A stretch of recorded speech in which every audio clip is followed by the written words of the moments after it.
Ini salah satu kakao legend ya yang ada di daerah saya. Nah, belum diganti atau diremajakan. Halo, assalamualaikum warahmatullahi wabarakatuh. Masih di channel Tani suka-suka bertani. Pada kesempatan pagi hari ini seperti biasa ke kebun lagi.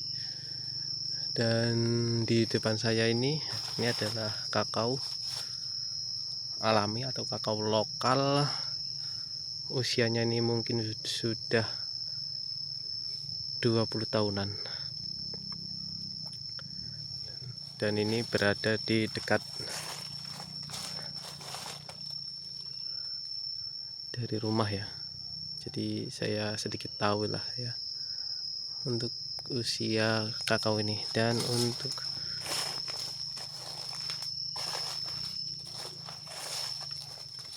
kebunnya seperti ini ya, sudah kelihatan lah ya kalau memang ini kakao memang usianya sudah tua. Dan untuk bunganya di pertengahan November ini cukup lumayan banyak ya, dengan buah dan bunganya. Dan ini yang di depan saya ini kakao warnanya hijau, dan memang mayoritas kakao lokal yang ditanam dulu itu warnanya hijau semua. Nah, tapi banyak orang beranggapan ya bahwasanya kakao yang warnanya merah, kakao lokal yang warna merah itu memang tahan terhadap busuk buah. Dan itu memang dulu terbukti ya, banyak kakao yang warnanya merah itu kalau kita lihat memang sekilas lebih bagus daripada kakao yang warna hijau. Apa itu cuman apa ya, perspektif ya, karena memang kakao yang warna merah itu memang sedikit ya, jumlahnya dibandingkan kakao yang warnanya hijau. Dan untuk kebunnya seperti ini, ini tunas air biarkan saja. Dan ini sepertinya disulam ya, disulam kakao sambung pucuk. Hasil banyak yang mati, nggak kuat modot bahasanya itu. Nah, ini juga ini disulam juga, ini sulaman kakao sambung pucuk, tapi ini tunasnya tunas air dari sambung bawahnya itu juga tuh.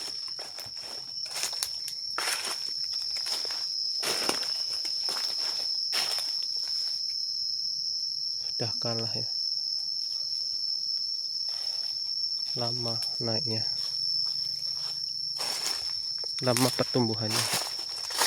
Dan untuk kondisi buahnya memang ada ya, 1-2 sama aja ya. Ini juga buah-buah di musim kemarau kemarin.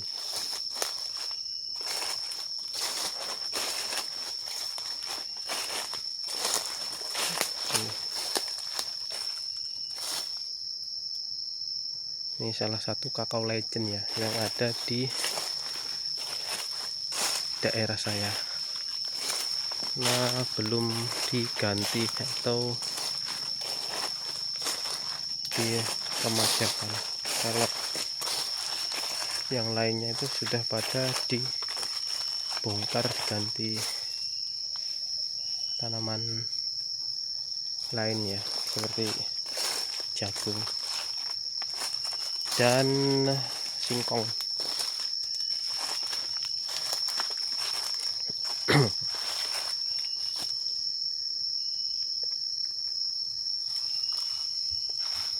Untuk tinggi pohonnya kurang lebih 5 meteran ya, karena memang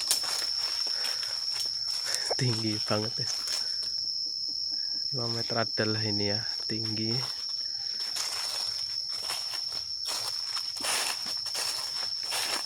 Kalau masuk ke kebun seperti ini jadi ingat di masa-masa kecil dulu ya, di masa-masa SD dulu. Waktu SD sebelum berangkat itu mesti ke belakang rumah dulu ngambil buah-buah yang dimakan bajing atau tupai ya. Jadi buah-buah yang dimakan tupai itu saya ambil ya, dan di saat itu harganya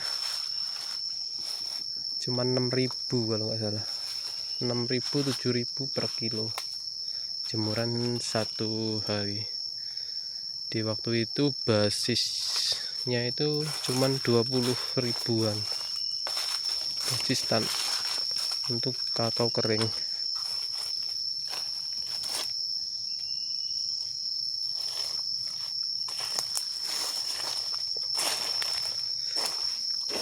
Pagi bahasanya itu mulung kopi dulu, habis mulung kopi selesai mandi terus berangkat ke sekolah. Jadi di waktu itu cari uang ya gampang. Gampang sih bahasanya. Ya tinggal ke belakang rumah cari makanan bajing. Setelah 1 minggu dijual, dapat 1 kilo, dapat 2 kilo, dan juga bisa sampai 3 kilo buat jajan ya, tambah-tambahan jajan.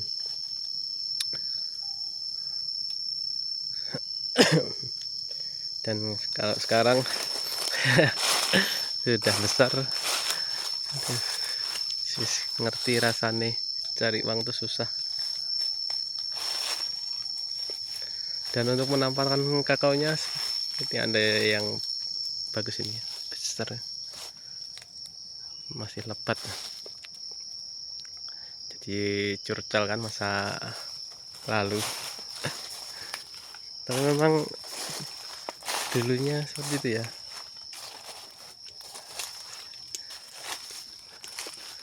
Lucu, pagi-pagi cari kakao jatuhan yang dimakan tupai.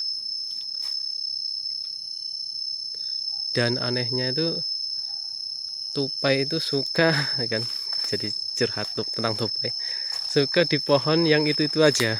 Jadi makannya di pohon itu ya itu aja.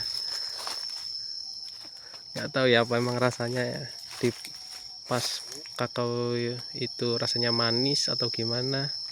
Jadi kalau suka di pohon itu ya di situ aja. Jadi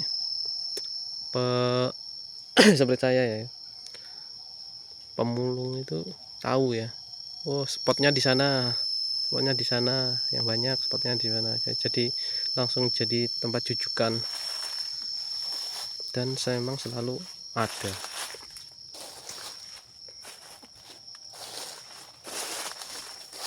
Oke, demikian. Oh ini juga nih makan bajing juga nih.